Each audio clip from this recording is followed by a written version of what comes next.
So we've just gotten out of the car and stretching our legs from a long ride. We are in Traverse City, Michigan at the Centerpoint Marina, which is the home of the Great Lakes Sailing Company. My first mate and cameraman, Emily, and I have chartered a 32-foot sailboat, Beneteau 323, which we plan on sailing on Grand Traverse Bay for the next couple of days. It's a beautiful night, a little on the chilly side. Just getting to our boat, finding out what we've got waiting for us. So let's go check out and see our accommodations for the next couple of days. So here's our boat, and let's go check out what it's like down below. Come on along.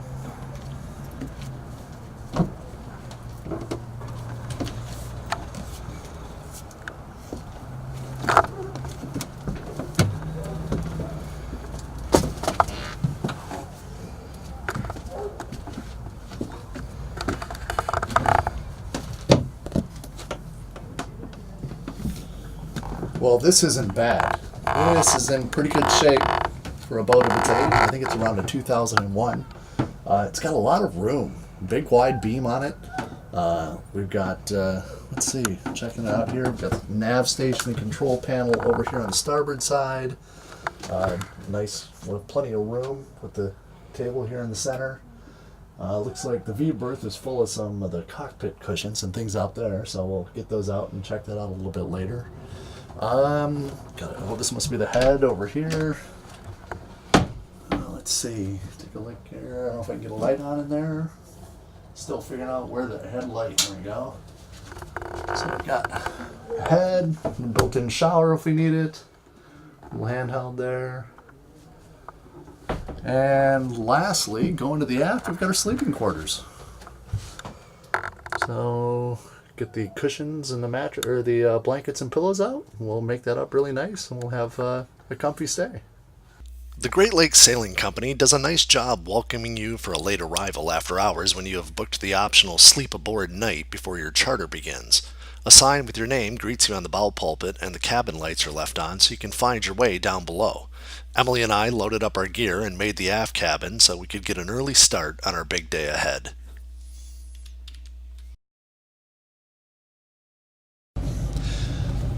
GLSC is located in the Centerpoint Marina on the west end of Traverse City, Michigan, along Route M22.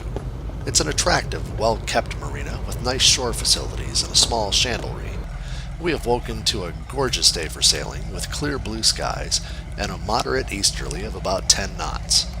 We took a few moments to check out our surroundings and then headed into town for breakfast and some needed provisions for our trip.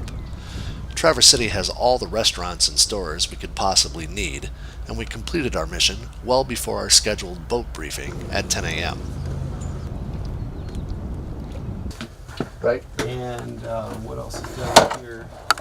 Hand bearing compass. There's some guides for the electronics. I don't want to get you out of order because you may cover it, but just the hand-bearing compass made me think, because I was kind of just, do we just have the GPS, or do you have paper charts, dividers, parallel Yes. rules that are on board? Got all that stuff. Yeah. All right. The Motor motor oil. Yeah, I got wood plugs, engine spares. Even the most experienced sailor appreciates a good orientation to a boat they are sailing for the first time, and the team at GLSC seemed very knowledgeable and professional. A nice thing about charter boats in U.S. waters is that they are well regulated, and the boat must be completely equipped with a wide range of safety and emergency equipment. You just need to know where to find that stuff so you're not searching for it in the unlikely event you end up needing it. Yeah, I can't remember what his story was. Just pull that. If you're not an experienced sailor, or you're not comfortable with your captain's skills, you should know that GLSC is also home to an American Sailing Association sailing school that can help anyone with any level of experience become competent in bareboat chartering. And you can earn an ASA certificate to provide proof of your knowledge and experience that is recognized by chartering companies around the world. This boat's going to have single line reefing. With our briefing complete, it was time for us to slip the lines and start our 18-mile gentle sail to Omena, Michigan. The gentle easterly breeze was just enough to give us good headway, but not enough to create any problems for the autopilot, so we were able to kick back and relax while enjoying a picture-perfect sail up the west arm of the Grand Traverse Bay. Days like these are very common on the bay. The west arm is only 4 miles wide at its widest point, which keeps seas to a minimum in fairly strong wind, and it's still narrow enough to generate thermal shore breezes on calm days. The north to south orientation of the bay makes most routes favorable for the prevailing westerlies. We arrived at Amita in late afternoon to find that the few mooring balls in the bay had already been taken, and we were presented with an interesting anchoring situation. The perimeter of the bay on all sides was a shallow, pristine sand bottom for several hundred feet from shore, but the sandbar formed a very rapid drop-off. We poked the nose of our Beneteau over the edge of the sandbar and dropped the anchor in just 7 feet of water before playing out 45 feet of scope, which left the boat riding in a whopping 80 feet of water. What we didn't know is how much water we would have on the shallows if the wind switched directions, so we climbed in the dinghy and went searching for some local knowledge. Okay, so we got the boat on the hook and secure. We are in, help with the name of the bay, Emma? Omita. Omita, or Omita? Mita. Omita Bay. I'm gonna go in, have a little dinner. It's kind of a tough anchor. The mooring buoys were taken, so there's a ledge, a shelf that drops off, goes from about 8 to 10 feet down to 80 and no space, and then it gets pretty shallow over here. So we snuck up to the edge of the shelf, dropped the hook down, got it set really hard. And right now the wind's blowing us off into the deep water, so everything's okay.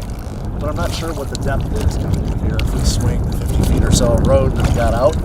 So we're going to roll over to a boat, a smaller boat that's closer. See if we got a depth sounder and find out just exactly how much water we got to swing this way. So, and then we're going to go have a bite to eat.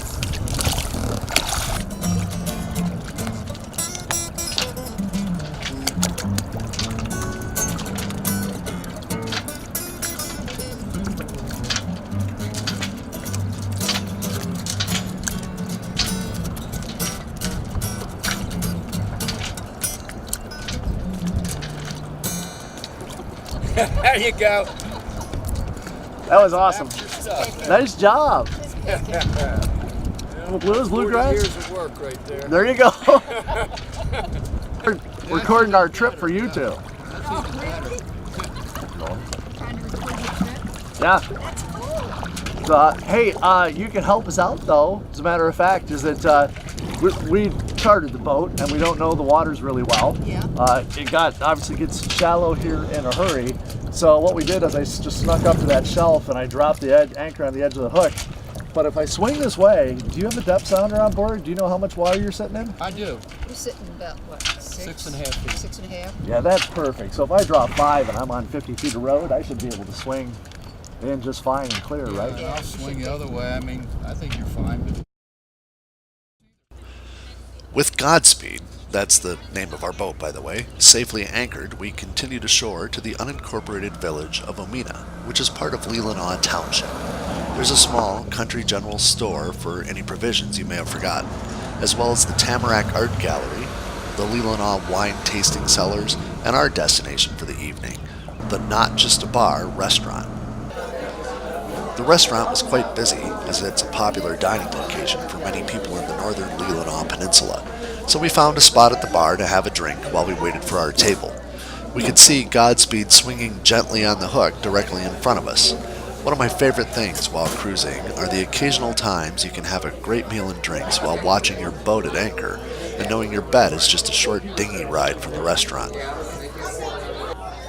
The restaurant did not disappoint us. Suffice to say, the restaurant was busy for a good reason, and it seemed like a perfect way to end the perfect day on Grand Traverse Bay. The sun was setting on a very peaceful evening in Omita Bay, and the locals were finding their way to the shore for some bonfires and a few fireworks to celebrate the 4th of July weekend.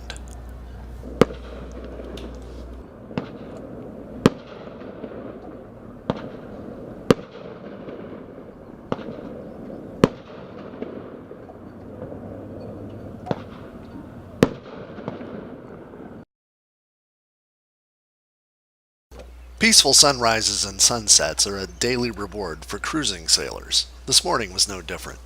When I'm not sailing, I rise early for work, and even though we had not set any alarms on this trip, my internal clock was still telling me it was time to be awake.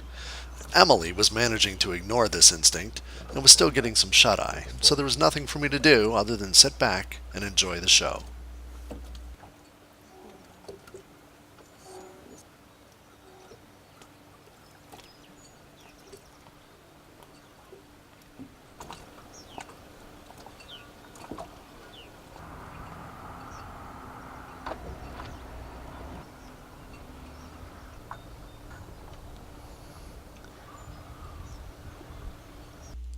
Sunday was shaping up to be another glorious day. Our plan was to get underway early and make our way 20 miles back down the bay in time to catch the U.S. Navy's Blue Angels, who were performing at the National Cherry Festival airshow. We were not alone, as many people from the area are well aware that watching the airshow from the water is the best seat in the house. What wind we had was light and near the direction we were heading. We didn't have time to play, so we cranked up the engine, set the autopilot, and motored our way back to Traverse City.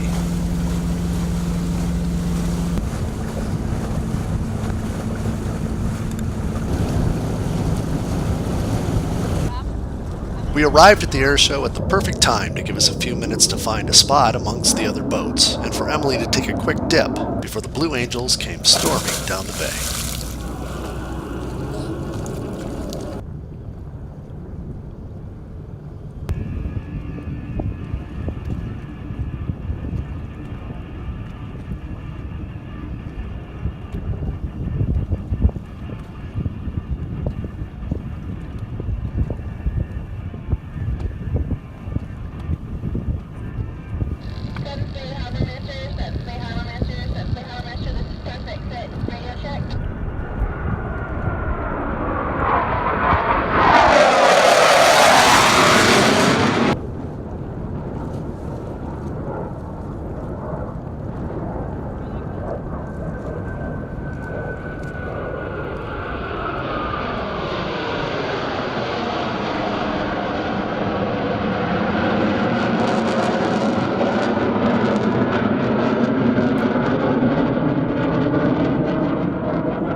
So we finished up the air show. That was an awesome thing to see, and we had a couple hours left, so we raised the sails and had a nice gentle sail around Grand Traverse Bay, killing off a couple of hours while we had a drink and a couple of snacks, and then we found our way back right where we started just a little bit less than 48 hours ago, tied up at our berth at Great Lakes Sailing Company.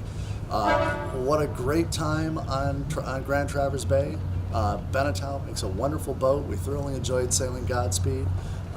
And I'm certain we have only seen a tiny bit of what Grand Traverse Bay has to offer. I definitely think that we will be coming back here again sometime in the near future for a little bit more easy breezy Michigan living. If you would like more info on the Great Lakes Sailing Company or the National Cherry Festival, which hosted the Blue Angels, use these links or look for links included in the YouTube page. If you want to shout out to us with questions, comments, or ideas for other destinations, leave us a comment or drop us an email.